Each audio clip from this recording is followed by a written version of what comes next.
kerja itu ibadah. Dan jadikanlah organisasi itu masjid kita, sehingga kita bisa berbuat baik dan tidak berpikir macam-macam di masjid. Nggak mungkin di masjid kita, wah kita masjid itu mau ngambil ini, nggak mungkin lah.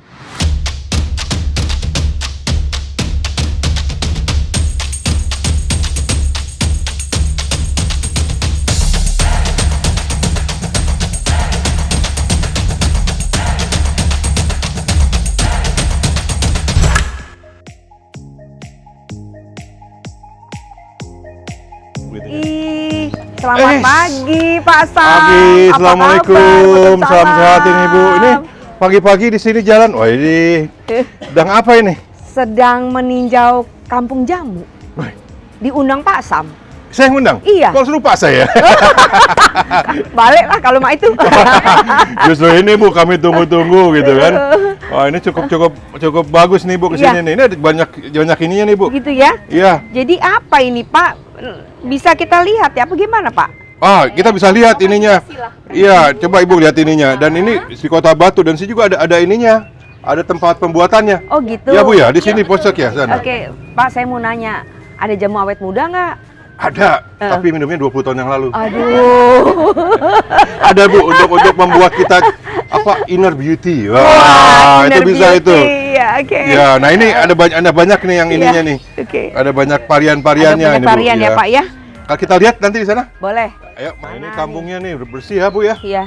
Oh iya, ini ada mural-muralnya di ini, ada apa? Bola nih berapa bola dipotong ini. Ini. Tapi bagus semuanya dibuat apa namanya? Dibuat keindahan desanya ini. Oh ini membuat. Oh ini ya tempatnya ya. Bagus. Silakan Ibu. Silakan. Oke. Boleh Pak. Iya silakan. Assalamualaikum. Wih pagi-pagi hujan-hujan. Iya. Ngocek-ngocek Iya. iya. Ini apa kabar Ibu-ibu? Waduh. Ini lagi motongin apa ini? Pembikinan jahe merah. Oh, jahe merah. Pak, pembikinan jahe merah ini. Bahannya apa itu? Bahannya ini jahe merah. Kering. Kayu manis. Daun pandannya. Plus senyum. Nah.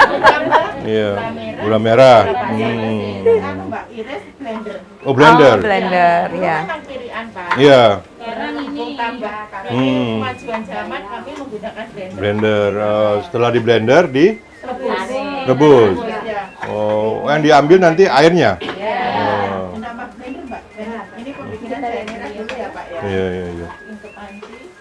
Pembuatannya sederhana ya, tapi ininya khasiatnya luar biasa.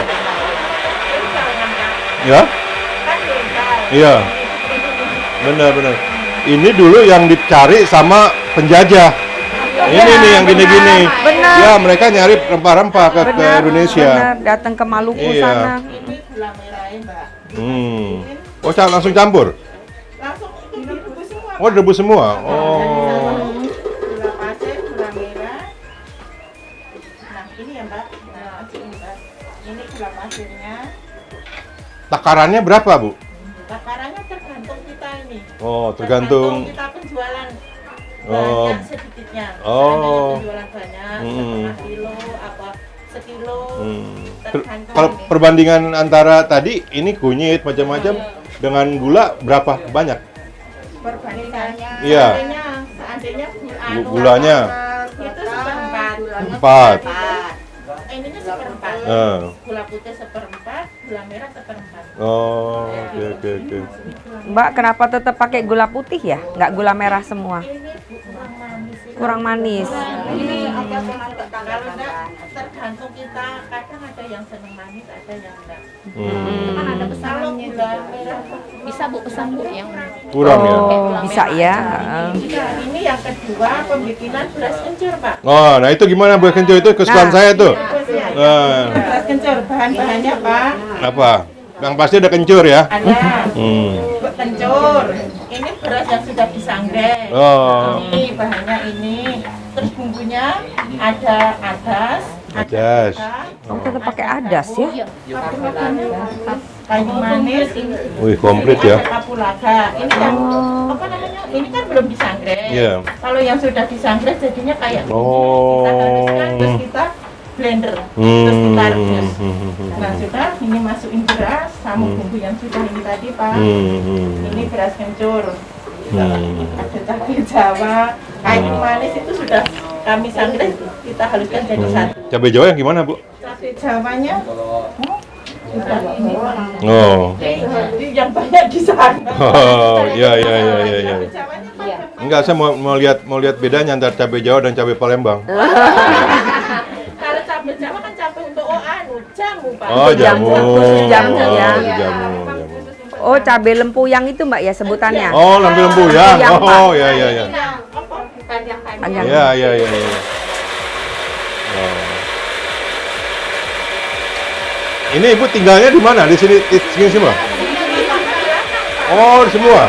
Oh. Mayoritas jamu. Iya. Ibu siapa namanya? Nurjati, panggilannya? Oh, Muzi. Oh, yang ini Ibu? Oh, panggilannya?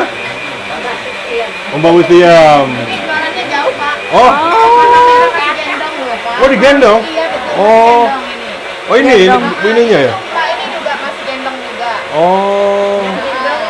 Terus yang gendong 3 Mbak ini. Iya. Ini yang masih gitu. yang masih jualnya gendong Pak. Namanya. Di mata Siapa Ibu? merah. Oh, Bibi. Ini Ibu? Dulu kan jauh. Ibu Sri Lestari. Itu Ibu Suparmi. Kalau ini Ibu? Hebat ya. Oh, Sularmi. Oh, iya. Oh, masih digendong ini ya? Iya. 3 orang ini 4 sebenarnya, satu lagi ada tadi. Sehari habis berapa sininya? Satu bako ya Pak. Habis? Dia bawa. Oh, alhamdulillah. Berapa jam itu pagi sampai? 3 jam. Oh, cuma 3 jam. Berangkat jam 6, jam Oh, 11 mereka habis? sudah siap. Tapi kalau saya lama Pak. Ya. Saya setengah 8, jam 1 baru pulang. Oh. Nah, saya lama kalau saya jual. Iya. Tapi kan tetap pulang kan, Bu? Nah, itu yang penting. Ini terus saya Lucu juga Pak Sam ya. Jangan tidak pemikiran kunyit asam ya Pak ya. Iya. Nah, ini bahan-bahannya kunyit asam Jawa.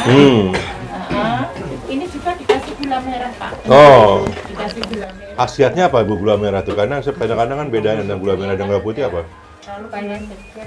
Gula Segar. merah itu ya bikin sedep kok Pak. Oh, sedap. Kalau gula pasir kan manis, segar. Terlalu manis. Terus kan? manis, Nah, Pak. kalau gula merah itu manisnya manis jamu, tidak terlalu tidak manis banget. Iya. Iya. Yang pasti yang jualan manis-manis semua ya. Iya, yang jual pasti manis-manis gitu kan. Soalnya ibu-ibu kan. Iya, kalau bapak-bapak manis kan repot. Iya. Bapak-bapak sepetnya aja. Apa khasiatnya kalau ini minum jamu yang ini yang sedang dibuat ini? Yang beras kencur atau kunyit asam?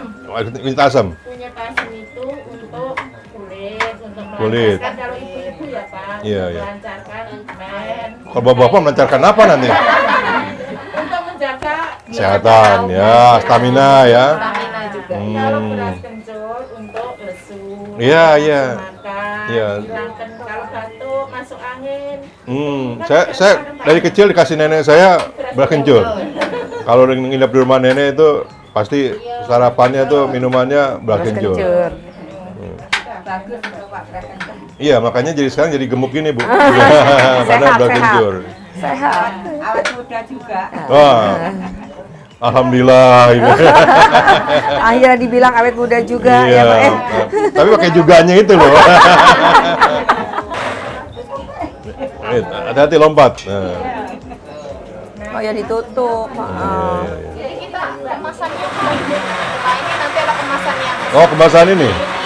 jadi kalau yang bisa pakai yang botol kita pakai. Oh. Nah ini kemasan yang 250 mili. Ah. Ya, kita yang kecil lagi Pak, Ah. yang 100 mili. Dan alhamdulillah untuk setiap bulan kita sudah masukkan untuk Bank Sumsel cabang Palembang. Oh, bagus. Di apa? Tagikan di pensiunan Pak. Oh iya. Waktu ngambil pensiun. Iya. Saya waktu kena Covid, saya minumnya itu jahe. Kita Jahe. Itu banyak di ini saya. kita ada Jamur nipis. Oh. Oh iya. Jahenya tuh macam-macam, ada jahe merah, jahe macam-macam lah. Jempret ya. Jempret macam. Apa Bu kalau kopi? Untuk varian kopi kita ada dari resep dari Dinkes Pak. Hah? Itu apa namanya ada 6 varian kita. Sudah kita jadikan juga untuk diwujudkan dalam bentuk seperti ini. Oh, kita. gitu, bagus Iya. sekali. Kebetulan kita lagi nggak buat ya ini ya. Iya, soalnya kemarin kan Lagi tinggi, sekarang udah mulai turun ya. Iya, tapi kita iya, tetap iya. kalau Tetap ada harus pesanan itu. tetap. Standby. Termasuk itu Iya, varian yang standby. keempat itu udah bawang tunggal ya. Iya, Bawang iya. tunggal Pak. Iya. Sama Masuk ke tengah situ itu, ya. sama madu itu ada. Gula.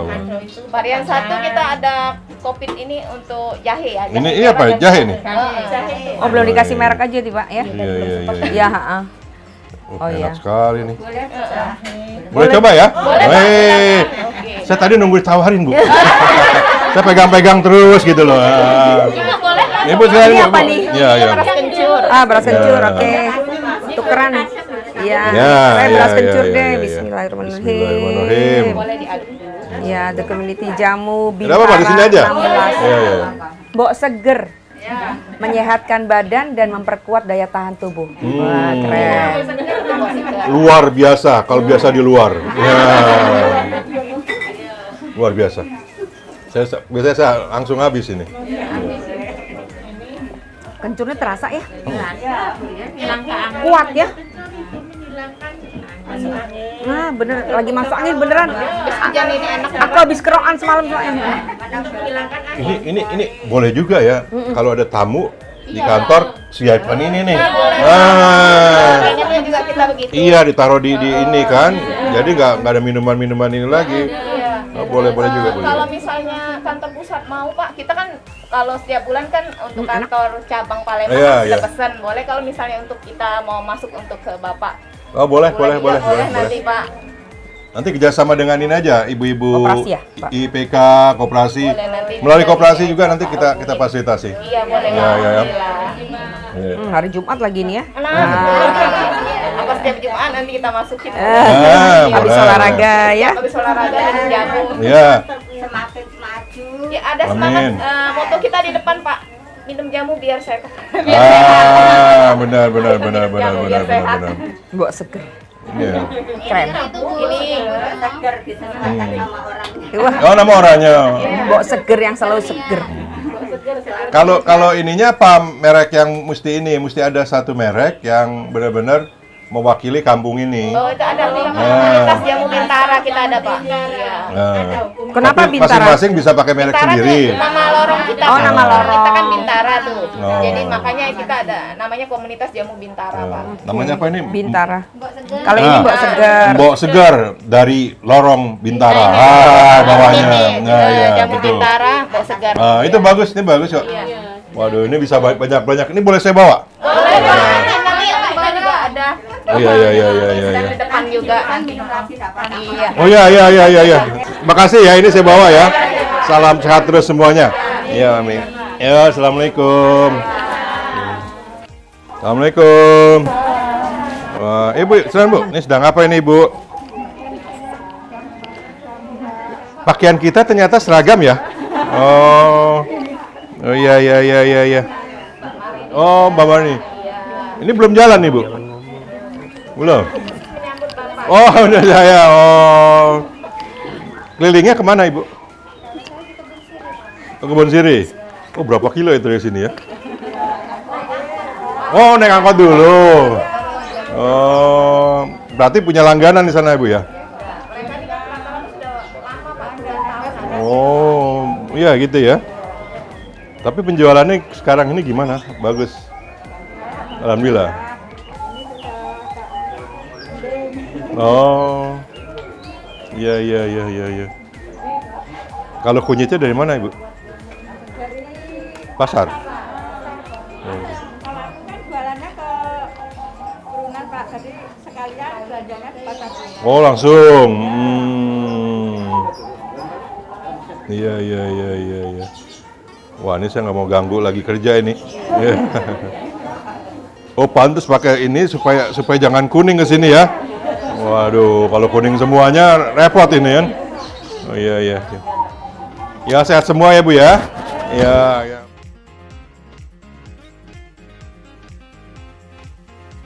Untuk ini Pak, untuk apa namanya?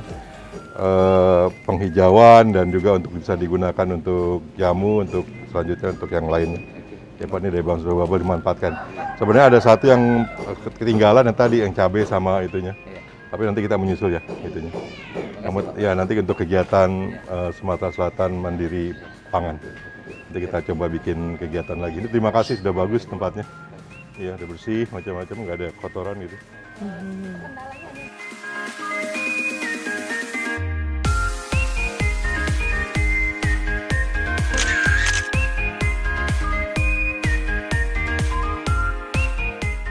Assalamualaikum warahmatullahi wabarakatuh, teman-teman sekalian. Saya berkesempatan untuk menemui dan juga mewawancarai Direktur Utama Bank Sumsel Bubble, Pak Ahmad Syamsuddin. Selamat pagi, Pak. Pagi, Bu Win. Kita ketemu di acara Leaders Talk. Leaders Talk itu, Pak, sebuah program barunya Sriwijaya Pos dan Tribun Sumsel yang akan mengulik-ulik, akan mencari tahu tentang bagaimana sih gaya kepemimpinan seorang direktur utama seperti Pak Sam, gitu kan ya? Siap. Oke, jadi sebelum masuk ke situ, saya akan kasih clue bahwa kita ini, Pak, berada di mana nih, Pak? Iya, kita ini berada di pusat produksi jamu di daerah Kelurahan Kuto Batu. Kuto Batu. Jadi Iya. Kuto Batu itu untuk mudahnya skip ini masuknya ya? Masuk skip, betul. Masuk skip ya? Betul. Oke. Di sini tempat binaan dari Bank Sumsel Bubble terkait dengan produksi jamu. Nah, ini yang menarik ini, tetap Bank Sumsel Bubble fokus ke UMKM. Iya, fokus ke UMKM dan lagi jamu ya, Pak ya? Jamu. Tadi kita sama-sama nyari jamu awet muda. Iya, benar tuh, menarik itu jamu awet muda. Tapi ya kan udah begini ya mungkin minumnya 20 tahun yang lalu. Wah, bisa. Tapi nggak apa-apa, jamu awet muda itu membuat kita tetap semangat muda gitu kan. Iya. Apalagi untuk leaders seperti ibu seperti saya ini harus tetap semangat begitu benar. ya. Dan tadi kita udah lihat-lihat ya, Pak ya. Iya. Dan Pak Sam itu kesenangannya adalah beras kencur, tapi tadi Betul. Pak Sam minumnya jamu apa? Iya, saya minumnya tadi ini jahe ini. Jahe. Ya ini karena saya terinspirasi waktu saya terkena COVID, minumnya ini, jahe ini, waduh sampai sekarang saya terus ketagihan. Gitu ya? Kalau lagi nggak enak badan biasanya minum jahe ini langsung Seger. Langsung seger. Oke, Pak Syam. Ya. Nah, sekarang saya ingin tahu nih ya. Pak Sam ini bertugas di Sumatera Selatan, wilayah Sumatera bagian selatan ya, boleh dibilang ya, Pak ya? Dari 2019. Betul, Juli 2019. Juli 2019, Pak Syam sebelumnya ada di Bank Syariah Mandiri, kemudian di Bank Mandiri, sebelumnya saya di Bank Dagang Negara. Oke, jadi memang bankers. Iya. Nah, tetapi Pak Syam ini kan kuliahnya IPB, gitu Iya. ya. IPB itu, Pak, diartikan banyak orang. Iya. Pertama, Institut Publisistik Bogor. Oh iya, kayak gitu. Pertanian, padahal tapi dibilang Institut Publisistik Bogor atau Institut Perbankan betul. Bogor. Betul. Inilah contohnya. Iya, itu akibat Pakto dulu ya. Iya. 1988. Jadi semua orang lari, banyak pengusaha bikin bank, maka dibutuhkan banker. Ya, dan terima orang-orang dari institut fleksibel banget. Menarik. Ya. Oke, Pak Sam ini lucu. Pak Sam boleh dong ceritain masa kecil Anda seperti apa, kelahirnya di mana, gitu kan ya, sampai kemudian ada di Sumatera Selatan. Iya. Silakan. Saya besar di Jakarta, tepatnya di Petamburan. Petamburan Ya, di tempat di sana dari keluarga sebenarnya darahnya darah Betawi, Banten gitu ya. Memang di situ masih kecil, saya pendidikannya memang banyak agama. Pagi madrasah, siang sekolah umum, sekolah negeri, malamnya pengajian di musola gitu kan. Nah itulah, jadi mungkin orang tua saya memang mengharapkan saya menjadi, nama saya kan Syamsuddin. Ya mereka berdoa gitu kan, jadi Ahmad, Syamsuddin jadi Ahmad, sebagai sinar daripada agama. Wah, keren sekali gitu kan. Coba diulang lagi. Iya. Ahmad Syamsuddin. Jadi Ahmad sebagai sinar daripada agama, menerangi agama. Wih, gitu kan. keren. Dan ternyata Alhamdulillah. Menerangi Ya beginilah. Ya memang menarik ya tinggal di Petamburan itu Petamburan itu daerah yang menurut saya daerah yang multi ya Pak ya? multi. Di situ Multi ada orang Arab, ada orang Chinese, juga ada orang dari Betawinya. Banten, ada orang Betawinya, ada macam-macam. Makanya membuat saya lebih terbuka gitu. Jadi universal ya? Ya universal. Jadi nggak kadang-kadang teman saya ada yang yang dari Arab, ada yang dari Chinese. Jadi saya diverse lah pokoknya. Betul. Kalau Diverse. kita main bola tujuannya satu, yaitu bagaimana kita menang. Nah, itu pasukannya macam-macam. Gitu. Nah itu yang saya dapat dari sana gitu. Itu sedikit dari ini saya. Memang menarik ya waktu kecil nih. Jadi saya ngomong nih. Memang saya cerita ya. Sesinya. Jadi saya gini, waktu kecil itu saya paling suka main dari tanah, bikin orang-orangan, bikin hewan gitu kan. Saya paling suka tuh dari tanah lempung. Liat ya. Tanah liat. Kita sebut tanah lempung dulu ya. Nah, nanti kita buat gitu kan, saya main-mainin gitu kan. Dan itu hobi saya gitu. Dan saya memang hobi dulu menggambar. Menggambar, bisa bikin prakarya, bikin wayang-wayangan gitu kan. Ya alhamdulillah ya itu sekarang ya masih lah kalau lagi iseng-iseng kadang-kadang masih sketsa gitu. Jadi aliran naturalis kali ya? Aliran yang saya suka saja gitu ya. Nggak ngeliat aliran, tetapi saya suka sesuatu ya saya ikutin gitu ya. Jadi ya itu yang seni menggambar gitu. Makanya waktu di PB saya masuk ke arsitektur landscape, arsitektur pertamanan. Angkatan pertama di sana saya belajar daripada bagaimana pertamanan. Jadi seni saya masih tetap tertuang ya Pak ya, tertuang. Gitu. Oke, jadi kan Anda tadi bilang bahwa dibesarkan dalam kultur ya, boleh dibilang ya, yang sangat diverse ya kan, bertetangga itu dari berbagai macam multi etnis dan itu membentuk kepribadian Pak Sam juga menjadi pribadi yang terbuka ya. Betul. Itu ya, bagaimana itu mungkin juga yang membuat Anda menjadi pribadi yang open minded. Ya, bisa diceritakan Pak dalam perjalanan karir seperti itu ya? Iya, memang saya dari kecil tuh memang suka orang kadang-kadang nenek saya tuh saya dibawa. Nenek saya tuh sebenarnya tukang urut ya dulu ya, tukang jualan jualan kain dulu. Namanya disebut Bu Warung. Bu Warung, okay. Karena di Petamburan yang pertama kali punya warung nenek saya. Okay. Nah di Bu Warung, saya kadang-kadang diajak untuk ngurut kemana ke sana. Saya belajar bagaimana kok saya tuh bisa bergaul dengan orang-orang quote-unquote kaya gitu kan. Kalau lihat latar belakang kami ya di sana, diajak dari sana di sana. Oh ternyata bergaul itu penting gitu ya. Kita menghargai orang lain itu penting ya. Tidak melihat siapa dia, ini siapa, kita melihat orang itu kesamaan setara gitu. Yang penting bagi kita adalah komunikasi yang bagus gitu kan. Bikin relationship yang bagus. Nah di situ saya belajar banyak dari kehidupan situ. Oke. Pak Sam ini berapa bersaudara? Saya saudaranya sebenarnya ibu saya dulu pingin pendawa 5. Saya 5-5-nya cowok. Nggak taunya terakhir lahir satu wanita. Cewek, gitu. Jadi 6. Dan rata-rata kakak-kakak saya yang laki-laki ini semuanya dasarnya adalah ngajar. Memang background dari ayah saya banyakkan saudara-saudara saya itu guru. Oke. Dan Pak Sam anak keberapa? Saya anak ketiga dari 6 bersaudara. Oke. Dan yang jadi banker cuma Anda? Saya dan adik saya yang kecil. Oke. Nah, sekarang kita kepengen tahu nih bagaimana Pak Sam dari seorang tukang insinyur ya kalau itu ya, tukang insinyur ya.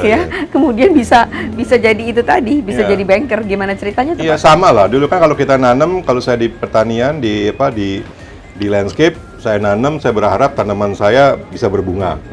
Nah, sekarang saya bisa gitu juga di kantor, saya berharap uang juga bisa berbunga gitu ya. Sama, bunganya sama gitu kan. Jadi tapi lain-lain ininya. Bisa berini terus ya. Iya. Keterusan bisa ya. Terus, bisa bisa berputar ya. Gitu ya. Ceritanya memang tahun 1988 ya, Pakto ya. Sebenarnya saya dulu sudah kerja jadi dosen di institut alma mater saya yang lama. Saya jadi dosen di landscape, kemudian juga saya kerja di Taman Safari, Taman Safari Indonesia. Dulu. Jadi apa Pak? Jadi tukang kebun. Jadi itu. jadi gardenernya gitu ya, ya, landscapernya ya. istilahnya. Itu saya kerja di sana sambil kuliah sebenarnya. Tingkat 3 saya udah kerja. Karena apa? Ya tadi saya pikir saya nggak mau repotin orang tua saya bekerja gitu. Nah, itulah yang mendorong saya terus untuk apa namanya, hidup ini sebenarnya bisa kita perjuangkan, bukan karena sesuatu yang diberikan, tapi kita diperjuangkan, diberikan sama Allah. Tapi semuanya kita harus perjuangkan. Nah, itulah yang membuat saya terus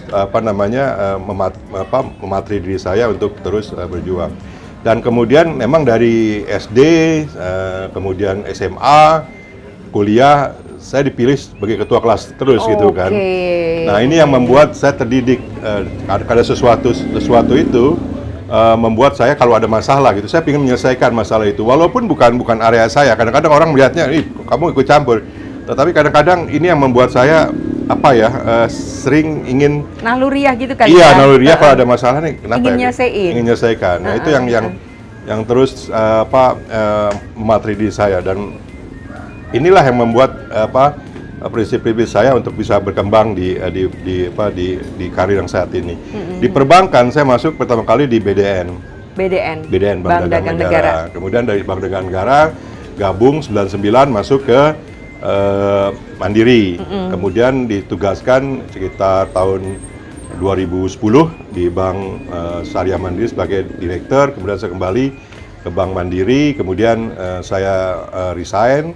Saya buat perusahaan IT sebelum bergabung dengan Bank Sumsel Bubble. Itu perjalanan karir saya di perbankan.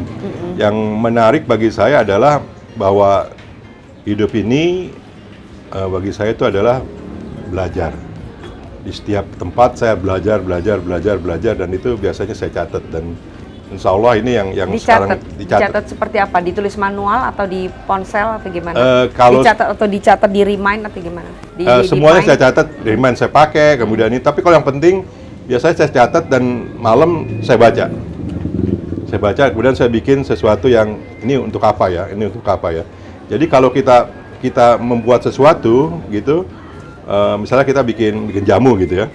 Pertanyaan saya cuma satu, apa yang membedakan jamu saya dengan jamu orang lain? Selalu mencari diferensiasi. Selalu mencari diferensiasi. Jadi kalau di bank ini, Bank Sumsel Bubble, saya selalu bilang, ini bank ini sama BPD, bank ini sama dengan bank yang lain, tetapi apa bedanya? Apa yang bedanya yang terkait dengan Bank Sumsel Bubble? Nah, itu kita terus cari. Nah, ini yang membuat kita terus berpikir, dan inilah yang saya nikmati begitu ya. Kalau tidak terimplementasi, saya catat mungkin PR untuk yang kesempatan lain. Oke. Nah, nanti akan masuk di sesi 2. Pak Sam akan bicara banyak tentang Bank Sumsel Bubble. Tadi Pak Sam sudah mengantarkan, ya. Dan saya sangat tertarik dengan ada ini klinik UMKM. UMKM ya. Oke, kita lanjut lagi ya ngobrol-ngobrol dengan Direktur Utama Bank Sumsel Bubble, Pak Ahmad Syamsuddin. Tadi beliau sudah menjelaskan arti nama. Apa Pak arti namanya? Ulang lagi Pak, keren. Ya. Ahmad yang diharapkan dapat menyinari agama. Masalah ini menyinari dunia, bisa diartikan seperti itu. Nah, itu insya Allah itu kan suatu doa tentang nama itu, mudah-mudahan tercapai. Minimal menyinari diri saya sendiri. Dan keluarga. Dan Bank Sumsel Bubble. Insya Allah. Dan itu makanya Pak Sam bisa masuk atau bisa berada pada orang nomor 1 di Bank Sumsel Bubble sejak Juli 2019. Ya. Nah, Pak Sam, tadi Anda sudah banyak cerita tentang, saya tertarik tuh. Anda kan selalu mencari diferensiasi dan akan menjadikannya sebuah PR kalau sebuah isu boleh dibilang seperti itu ya, yang Anda temukan itu kok belum ada jalan keluar seperti itu ya. Nah, tentang Bank Sumsel Bubble sendiri nih saya pengen tahu ya. Anda kan sebelumnya ada pada boleh dibilang perbankan yang saya nggak bilang bukan soal profesional atau enggak, tapi beda ya. Karena kalau ini kan punyanya Pemda. Gitu kan Pak Sam. Paham. Nah, bagaimana Pak Sam bisa mengadjust diri, kemudian bisa ikut irama lah, ya, tapi tentu tetap menjaga bank kan punya hal-hal yang sangat kredibel, kredibilitasnya tuh luar biasa. Nah, Pak Sam tolong cerita deh. Memang waktu saya diundang ke Bank Sumsel Bubble, dan saya mau memilih ya saya terus terang saya berdoa ya. Berdoa. Pertanyaan saya cuma sederhana, apa yang saya cari dalam hidup ini? Terus saya tanya ke teman-teman saya sama ke senior-senior saya masuk ke BPD. Rata-rata senior-senior saya bilang jangan, kamu nggak akan sanggup begitu. Malah senior saya bilang kalau di BPD itu hampir direksinya itu setengah dewa. Karena banyak sekali yang harus diselesaikan. Ya bisa cerita lah governance macam-macam masih banyak di sana. Saya melihat dan saya pelajari kira-kira ini saya bisa tantangan, saya bisa tangani atau tidak. Saya masuk sekitar Juli dengan aset sekitar 27 triliun lihat saya. Dan saya lihat kondisinya Bank Sumber Bubble ini bagus, tetapi perlu diperbagus lagi. Nah dari situ saya pelajari nih Bu, dan saya nggak masuk dengan pikiran kosong. Saya pelajari keuangannya, saya pelajari seluruh ceritanya, saya pelajari macam-macam gitu ya. Nah dari situ saya ngambil kesimpulan, saya tekadkan bulat, ini bank ini bisa kita kembangkan. Bank ini, bank BPD, tantangan saya adalah BPD yang bagaimana yang kita mau kembangkan. BPD yang mana, apa sama dengan BPD yang lain, atau kita cari BPD yang bagus, atau bank yang bagus, bank yang nasional atau bank internasional gitu. Dan saya juga melihat bahwa ternyata itu bisa kita lakukan. Makanya saya 3 program yang saya sampaikan cukup sederhana. Bagaimana bank ini tumbuh dengan sehat, artinya tumbuh itu adalah menjadi besar dan sehat dengan dilihat daripada aset dan modal, dan kemudian sehat dari tingkat kesehatannya. Kedua, bagaimana bank ini menjadi bank kebanggaan masyarakat Sumatera Selatan dan Bangka Belitung. Apa ukurannya? Ukurannya adalah human capital yang bagus, engagement-nya ada, kemudian juga disukai sama nasabahnya, kemudian juga IT-nya. Nah itu kita buat. Yang ketiga, bagaimana bank ini bisa berkontribusi bagi pembangunan daerah dan bagaimana bank ini bisa mengentaskan kemiskinan. Itu saja 3 itu saya bangun gitu kan. Modal saya adalah 3A. 3A. A yang pertama adalah insya Allah ini saya jalani adalah akhlak. Akhlak. Apapun agama kita yang tertuang ke diri kita adalah akhlaknya. Kedua, akal. Kita dikasih Allah akal. Artinya apa? Kita harus terus belajar dan kemudian kita berinovasi. Yang ketiga, A yang ketiga adalah amal. Yuk kita bersama-sama beramal gitu. Oleh karenanya, saya memandang Bank Sumber Bubble ini ladang ibadah saya gitu loh. Bagaimana saya bisa beribadah menjadikan Bank Sumber Bubble itu masjid. Nah, itulah yang membuat saya tertantang dari cita itu. Nah, kemudian apa yang kita akan lakukan di Bank Sumber Bubble dari 3 hal itu semuanya kita buat dalam program transformasi begitu. Nah, dari yang itu kita bikin yang program transformasi Bank Sumber Bubble. Saya melihat bahwa Bank Sumber Bubble itu harus kita perkuat di beberapa hal, yaitu people, proses, 3 juga nih. 3 juga. Tadi people, 3A, ya, sekarang people, 3P. 3P, people, proses, ada S-nya sih, sistem. Sistem PPS. Ya. Okay. Jadi saya fokus ke people, dan sekarang ini kita punya roadmap people itu ke tahun 2025 mau jadi apa. Karena saya pikir dalam organisasi yang berbasis service bisnis, ya people menjadi yang utama. Yang kedua, kami mencoba untuk memperbaiki proses bisnis kita perbaiki. Nah sekarang maka proses bisnis itu kita masuk ke ke bagaimana kita bikin ekosistem bisnis. Makanya ekosistem bisnis Pemda macam-macam kita bangun. Yang ketiga kita bangun sistem IT. Jadi sistem kita ini memang nggak sebesar yang bank-bank besar lah kita akui. Tetapi bagaimana sistem ini kita buat lebih terbuka. Karena kami punya program bahwa kami harus bersinergi. Ke siapapun kita bersinergi. Dengan kita saya tidak mengenal ada pesaing, tapi kita mengenal ada sinergi. Fintech pun kita sinergikan. Kita bekerja sama dengan fintech besar untuk bikin UMKM, kita bekerja sama dengan bermacam-macam bank besar kita bekerja sama. Kemudian kemarin juga kita tanganin kerjasama dengan dengan BPD Subaksel untuk pembiayaan pembangunan daerah. Kita juga bekerja sama dengan BUMD setempat seperti PDAM Titamusi gitu. Kita semua bersinergi. Nah, itulah yang membuat saya lihat Bank Sumber Bubble ini bisa tumbuh. Katanya itu adalah sinergi. Walaupun kami punya tactical strategi, yaitu 3 tactical strategi. 3 lagi nih, Bu. Senangnya 3 nih. Iya, karena gampang diingat. Iya. Dan kemudian gampang dieksekusi, jangan banyak-banyak. 3 lagi, yaitu jual keris sebanyak-banyaknya. Jual keris Keris ya, banyak-banyaknya. code Code. respon Indonesia standar. Oke, ya. Kemudian kita bikin base belur. Base belur itu agen laku pandai di segalanya gitu ya. Jadi kita punya agen laku pandai di setiap desa gitu ya. Ketiga, kita bikin kur komunitas, jadi kur cluster. Nah ini yang kita bikin, dan ini insya Allah kita berhasil gitu loh. Di samping itu banyak sekali yang kita lakukan gitu. Kita merubah pakaian kerja, itu bukan apa-apa untuk membreak kita cara berpikir bahwa Bank Sulawabal ini tidak birokrat lo lagi. Betul. Gitu kan. Makanya Betul. kita banyak sekali pakai pakaian Yang casual, Pak, ya? Casual. Senin kita pakai pakaian pakai pakaian seragam. Selasa kita pakai batik, kemudian juga hari Rabunya pakai seragam lagi, Kamis pakai pakaian lokal, Jumat kita bebas pakai jeans, silakan. Untuk apa? Bahwa kita merubah, kita punya culture, kita rubah punya ini supaya kita bisa bersaing dengan masyarakat dengan hal yang lain, pesaing-pesaing kita yang ada gitu ya. Nah itu kita lakukan, Bu, perubahan-perubahan yang kita lakukan. Oke, Pak Syam, Anda waktu pertama dilantik bilang atau menargetkan market share-nya tuh dari 13% kemudian akan jadi 30. Sekarang udah tercapai belum? Untuk yang dana sama aset kita sudah capai 30%. Kredit masih nomor 3. Nah, kredit ini yang kita lagi coba kita kembangkan gitu ya. Kredit kita nomor 3, kenapa? Karena memang kemarin kita dapat misalnya kemarin kita nomor 3. Kenapa? Kita dibatasi kurnya. Kan kurnya standar. Kita kemarin 500, alhamdulillah sekarang 1 triliun. Dan tercapai sekitar 900 triliun. Insya Allah kita tutup 1 triliun di tahun ini. Nah, ini kita terus kita tingkatkan. Kredit.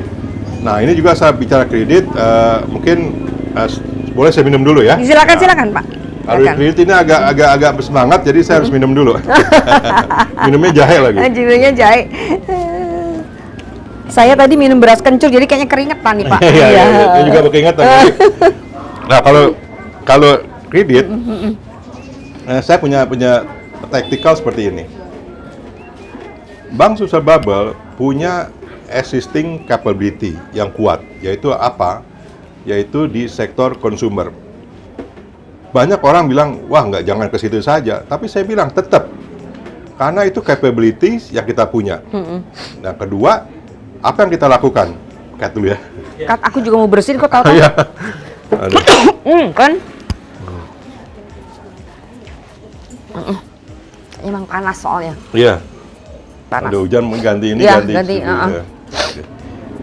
Minum air putih kali ya? Cuma Iya. nggak ada. Sampai mana tadi? Minum air putih nggak, Pak? Oh ya, oke, lanjut Iya, aja. lanjut aja, Bu. Capability-nya tetap pada konsumen. Kita fokus kepada capability bagaimana kita bangun consumer loan. Karena kita punya ASN yang banyak. Itu nggak boleh kita tinggalkan. Malah kita harus tingkatkan, dan kemampuan kita di situ kita tingkatkan sebagai capability yang bagi kita. Yaitu capability kekuatan kita di situ, yaitu existing capability di sektor consumer. Kedua, nah ini PR kita, yaitu kita ingin membuat satu lagi new capability yang baru, yaitu untuk kredit, masuk ke kredit produktif. Kenapa? Kita harus hati-hati di kredit produktif. Kalau kita masuk kredit produktif langsung, NPL kita naik. Nah, oleh karena itu kita bertahap ini. Bertahap, insya Allah 2023, 2024 kita dapat hasilnya. Karena kita membuat ininya fondasinya kita perkuat. Risk manajemennya kita perkuat, terus ya proses bisnis kita perkuat, sistemnya kita perkuat. Nah, ini yang kita akan naik terus. Dan tidak lupa kita tetap bersinergi. Itu yang kita bangun. Oleh karena itu, memang untuk kredit produktif ini kita nggak bisa naik secepat yang kita harapkan, tetapi kredit konsumtif naik. Jangan lupa, dalam kondisi COVID, bank yang kita cintai ini masih tumbuh kreditnya sekitar 7-8%. Tahun ini mungkin lebih dari 10%. Artinya apa?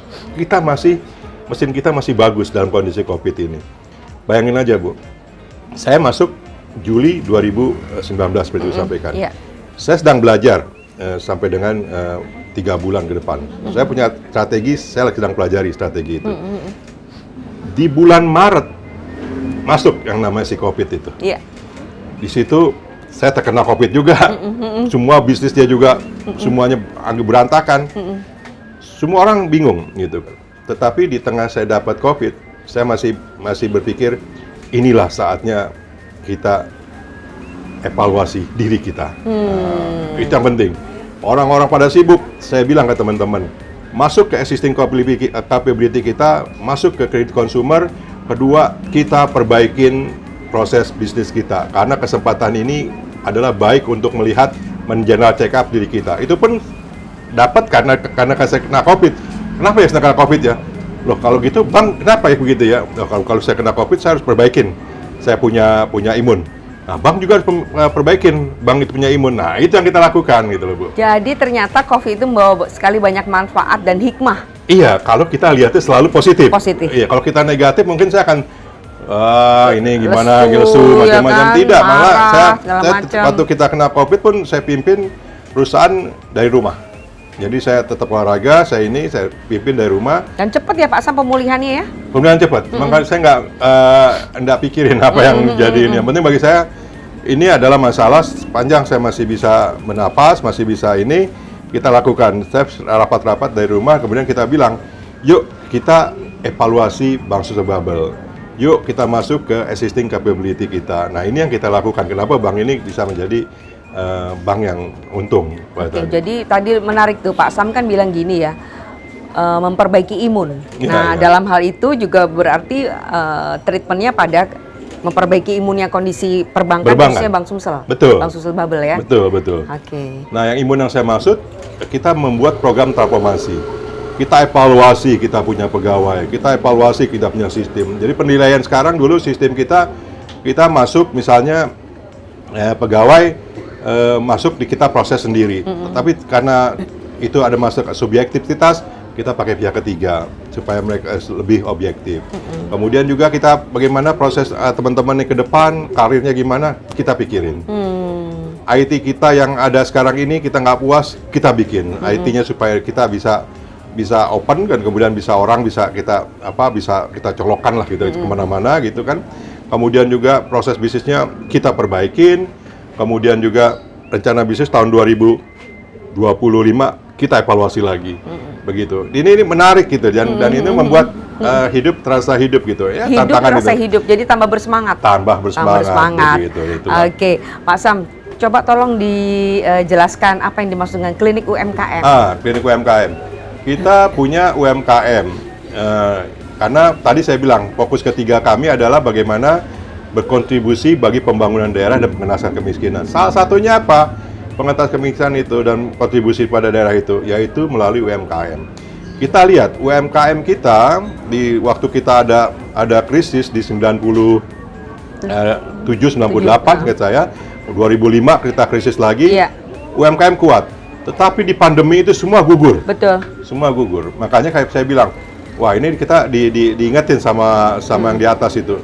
Ya kamu masuk ke sinilah bisnisnya.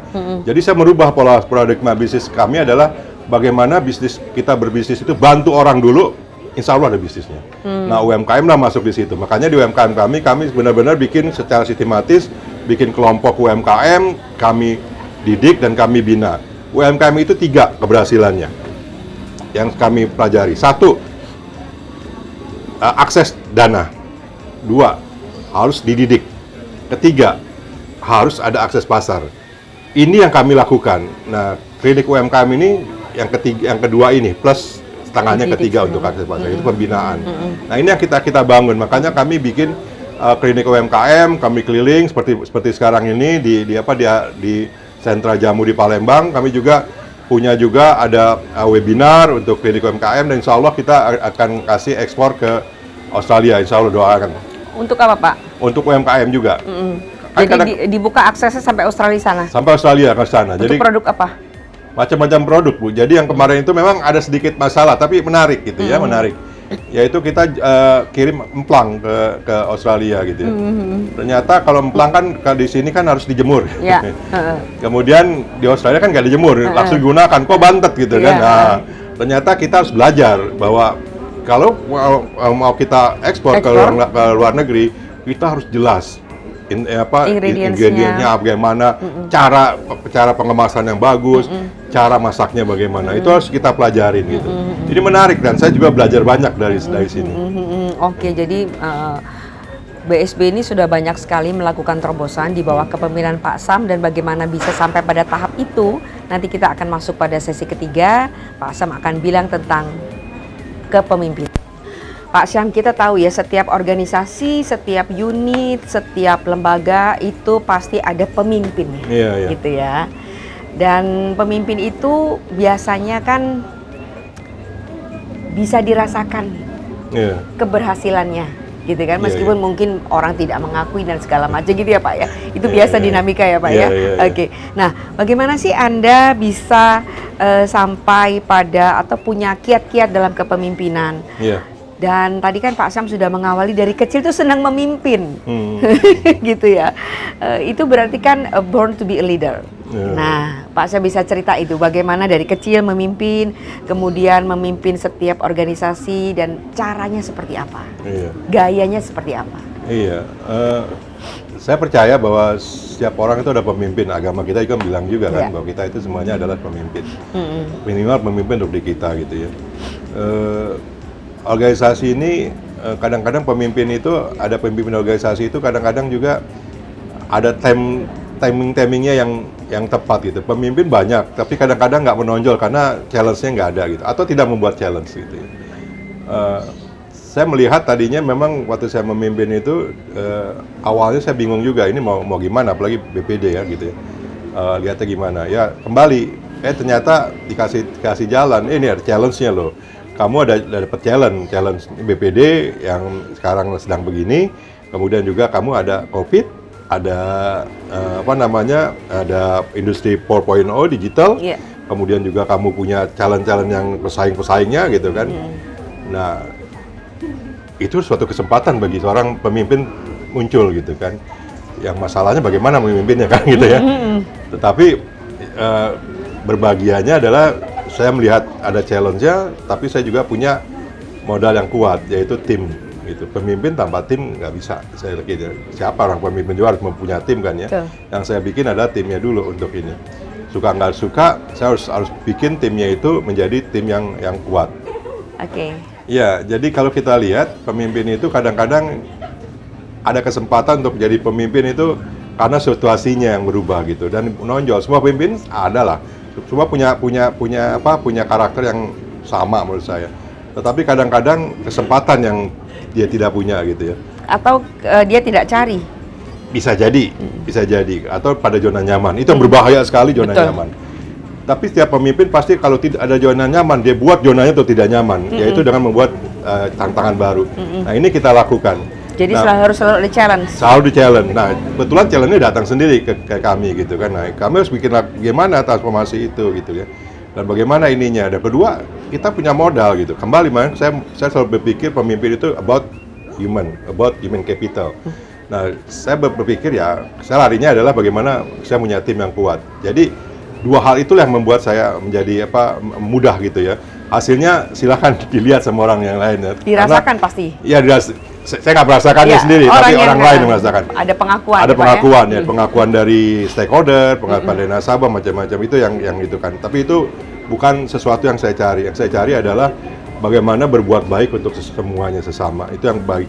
Karena saya pikir ada hal yang saya ingin sampaikan adalah bahwa kerja itu ibadah. Jadi saya nggak melihat bahwa itu apakah nanti saya jadi pemimpin yang baik atau tidak menjadi pemimpin yang baik. Tetapi bagaimana kita selalu bekerja sebagai ibadah dan jadikanlah organisasi itu masjid kita sehingga kita bisa berbuat baik dan tidak berpikir macam-macam di masjid.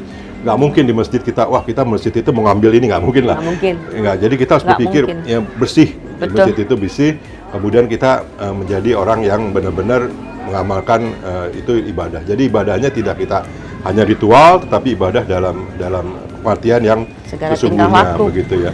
Nah, yang kedua memang saya lihat leadership ini adalah yang saya lihat itu sebagai seorang yang pendaki, climber ya. Ya, ibu pasti tahu karena ibu pasti backgroundnya juga olahraga juga kan, ketemu bapak di olahraga kan. Betul. Nah, saya melihatnya hidup ini seperti orang mendaki. Pemimpin harus mendaki terus. Kalau kita nunggu saja wait and see, nggak akan kemana-mana. Betul. Setelah mendaki, sampai satu tahapan mendaki, pilihannya dua. Kita mau camping, atau kita mau tetap mendaki. Saya milih mendaki lagi. Begitu. Setelah sampai di gunung, apa yang saya lihat? Cari gunung yang lain, cari kesempatan lain, lompat. Itu yang saya selalu sampaikan. Makanya kenapa di bank yang lama, saya harus resign, nyari tantangan baru. Nggak ada tempat pendakian lagi. Banyak pendakinya, Banyak pendakinya, okay. Tapi gunungnya terbatas. Okay. Kalau saya ke sana kepleset gitu kan, ya harus bisa. Nah ini menarik dan ini saya menjaga endurance saya supaya terus terus maju ke sana. Tapi jangan lupa satu, yaitu tetap ke atas ya. Ya tetap sesuatunya pun nggak bisa kita selesaikan secara gamblang, secara cepat gitu ya. Pasti ada tangan yang mengatur Pasti, gitu ya, pasti campur. di atas. Kedua, juga keberhasilan saya tentunya ada juga di belakang saya, istri saya, anak-anak saya, juga kawan-kawan saya. Itu yang saya lihat di kepemimpinan itu. Jadi kepemimpinan itu sesuatu yang memang harus kita buktikan sebenarnya. Kalau jadi pemimpin kita harus buktikan gitu ya. Dan yang menilai adalah dia berhasil, serahkan ke orang lain. Yang penting kita berbuat untuk sesama. Itu yang saya catat dari perjalanan Karir saya ya. Saya bukan ahli dalam leadership, tetapi saya selalu mempraktekkan apa yang saya tahu untuk kemajuan dari bank ini. Oke, tadi Pak Syam sudah banyak sekali menjabarkan tentang kepemimpinan seperti apa. Yang pertama Pak Syam bilang bahwa kepemimpinan itu perlu satu tim. Jadi Pak Syam tidak mau sendiri ya. Yang kemudian ada juga yang menarik nih. Organisasi itu seperti halnya rumah ibadah, jadi tidak mungkin kita berlaku cheating ya Pak ya, berlaku curang terhadap rumah ibadah kita sendiri, harus dijaga kebersihan dan segala macam. Kemudian Pak Syam bilang bahwa kepemimpinan itu selalu harus ada challenge, menantang diri sendiri juga, karena akan ada tempat-tempat yang selalu didaki ya. Dan yang terakhir Pak Syam bilang bahwa kepemimpinan itu akhirnya adalah pembuktian. Yang membuktikan tentu bukan kitanya atau Pak Syamnya, tapi orang yang ada di sekitar masyarakat. Nah, dari semua itu mana yang Pak Syam paling suka? Yang paling suka, kalau mau ke surga, jangan egois. Harus bawa semuanya. Bawa semua kawan-kawan kita, dorong mereka ke surga. Artinya kalau jadi pemimpin, buat semua pemimpin yang banyak, agar kita kerjanya lebih mudah. Itu saya bilang, Bu. Wah, keren. Oke. Terima kasih nih Pak Syam untuk sama-sama. Terima kasih ini juga nih wawancaranya, minum jamunya. Terima kasih. Ya. Jangan lupa nanti bawa juga jamunya. Ya, leader stocknya luar biasa dengan kehadiran dan wawancara oleh Dirut BSB Bank Sumsel Babel, Pak Ahmad Syamsuddin. Sampai ketemu lagi. Assalamualaikum. Sampai ketemu.